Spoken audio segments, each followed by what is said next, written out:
Here is an appendix with a moderate amount of attached mesoappendix. The appendix proper extends along this outer surface here.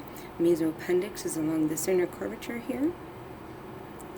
Measurements of the appendix extend from this staple line where it's resected from the cecum along to the tip here.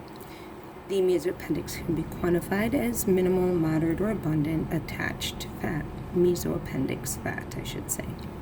The serosa is along this aspect here.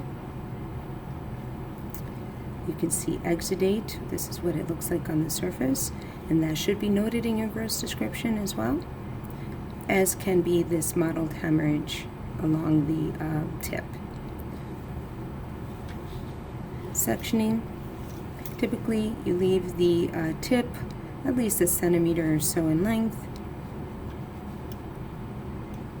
Cross section here shows the wall along here, and here it is very gray, got some discoloration along the mucosal aspect. You would measure the average thickness and note if you see a defect like a perforation on the remaining cuts of the appendix here. Your tip is bisected along the length, and if there's any incidental lesion, nodule, you would note that in the gross.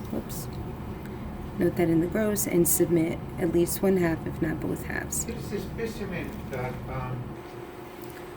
So then, additional sectioning should be done always. You want to make sure you have nothing worse or nothing incidental in your remaining tissue, okay? And you examine the cut surfaces. Typical sections are at least 1 through the length with a portion of the tip. If you find something that could be a malignancy, or you want to note if the margin is involved, you would also submit the staple margin, the tissue directly adjacent to it, and note that in your submission summary. Thank you.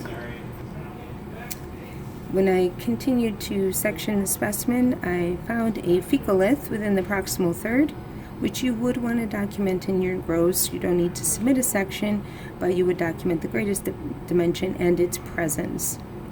Thanks.